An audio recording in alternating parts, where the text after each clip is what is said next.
తెలుగు రాష్ట్రాల్లో అతిపెద్ద lift manufacturer lifts ట్రై.com dealership కూడా ఇవ్వబడును.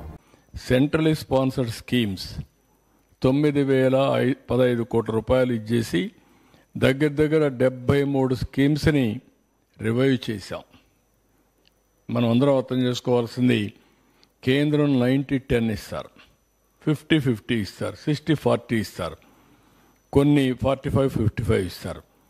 వాళ్ళు ఇచ్చేది గ్రాంట్ ఇస్తారు. ఆ గ్రాంట్ కూడా తీసుకొని మనం కూడా మ్యాచింగ్ ఇచ్చి ముందుకు పోకపోతే డెవలప్మెంట్ జరగదు. క్యాపిటల్ ఎక్స్పెండిచర్కి వాళ్ళ డబ్బులు మన డబ్బులు కలిసి ఖర్చు పెట్టడం, వెల్ఫేర్లో వాళ్ళు ఇచ్చేది కూడా తీసుకొని మనం కూడా తీసుకెళ్ళడం, ఈ రెండు బ్యాలెన్స్ చేయాలి, మ్యాచింగ్ చేయాలి. అప్పుడే అవుతుంది. అన్నీ కూడా ఇది చేస్తే మొత్తం స్ట్రీమ్ లైన్ చేస్తున్నాం. ఇప్పుడు మీరు చూస్తే 22,252 కోట్లు ఇప్పటికే లయబిలిటీస్ అన్నీ క్లియర్ చేశాం.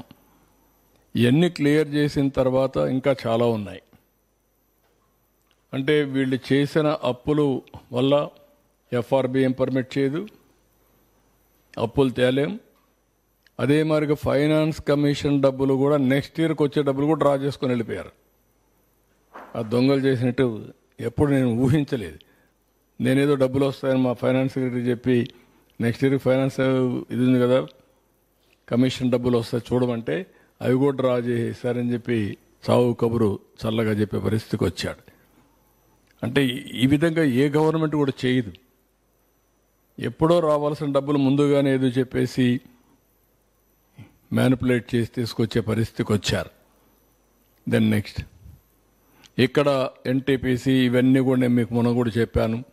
ఎన్టీపీసీ గ్రీన్ ఎనర్జీ లిమిటెడ్ 1,85,000 కోట్లు, ఆర్సలార్ మిత్తల్ స్టీల్ కంపెనీ 1,35,000 కోట్లు, NHPC and Genco 1 lakh crores, ఇది బీపీసీఎల్ 96,000 కోట్లు, రిలయన్స్ 65, ఎల్జీ ఎలక్ట్రానిక్స్ 5,000 కోట్లు, టీసీఎస్ చాలా వరకు ఇన్వెస్ట్మెంట్ పెడుతున్నారు, 10,000 సీట్లు ఇంకా చాలా పెడుతున్నారు. అదే మరి సోలార్, ఇది ఎస్ఏఈఎల్ సోలార్, వీళ్ళకి 1,708 కోట్లు, ఇంకొక ప్రాజెక్ట్ వచ్చి 1,708 కోట్లు, టాటా పవర్ వచ్చి 2,000 కోట్లు, నెక్స్ట్ గ్రీన్ కో 16,500, అస్తా green energy ventures 8,240, Ecoren 4,435, Ecoren 3,100, Hero Future 2,000, clean renewal energy 2,000, Tata power renewal energy 2,000, action టెస్సా, ఇవన్నీ కలిపితే 6,300,568 కోట్లు, 6.5 lakh crores as on today ఒక అవగాహనకు వచ్చాం. ఇంకా దీనివల్ల 4,10,000 ఉద్యోగాలు వస్తాయి. మేము అనుకున్న ప్రకారం ఇంకా గూగుల్ కానీ అదే మరిగా గ్రీన్ ఎనర్జీ కానీ అదర్ ఇన్వెస్ట్మెంట్స్ వచ్చే పరిస్థితి ఉంది. అవన్నీ వస్తే ఒక 10 లక్షల కోట్ల వరకు మనం గ్రౌండ్ చేసే పరిస్థితి తొందరలోనే వస్తుంది. అది చేసి ఒక 6-7 లక్షల ఉద్యోగాలు వస్తాయి. ఇవి కాకుండా ఎంప్లాయ్మెంట్ కోసం మేము చెప్పిన 20 లక్షల ఉద్యోగాల కోసం వీఆర్ వర్కింగ్ ఆన్ దాట్. ఇక్కడికి వచ్చినప్పుడు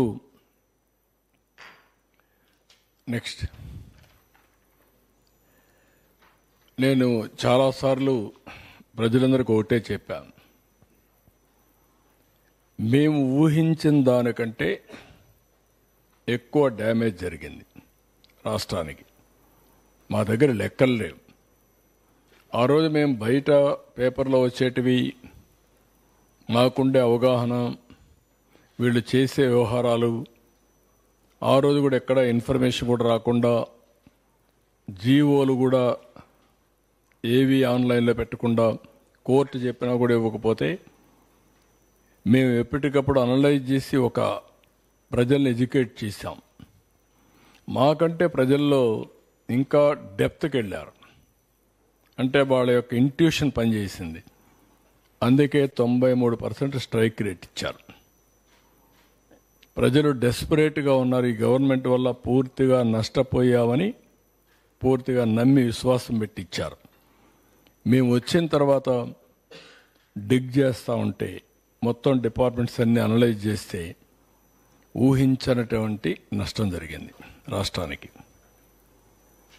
నేను ఆ రోజు చెప్పినదంతా ఈరోజు నీతి ఆయోగ్ కూడా కన్ఫర్మ్ చేసే పరిస్థితికి వచ్చారు. ఏవైతే 7 వైట్ పేపర్స్ పబ్లిసైజ్ చేసి ఎడ్యుకేట్ చేశామో అది వాళ్ళు కూడా కన్ఫర్మ్ చేసే పరిస్థితికి వచ్చారు. కడాన మీరు చూస్తే బీహార్ స్టేట్ అనుకునే బీహార్ కూడా మనకంటే ముందుండే పరిస్థితికి వచ్చింది. వాళ్ళకంటే వెనకాలన్నాం. ఈ పరిస్థితిలో ఏ విధంగా అప్పులు వస్తాయో కూడా ప్రజలు ఆలోచించాల్సిన అవసరం ఉంది. కానీ అస్తవ్యస్తమైన వ్యవస్థలన్నీ కూడా ఒక్కొక్కటే గట్టెక్కిచ్చాం. సుమన్ టీవీలో మీ పర్సనల్ అండ్ బిజినెస్ ప్రమోషన్స్ కోసం కింది నెంబర్కి కాంటాక్ట్ చేయండి.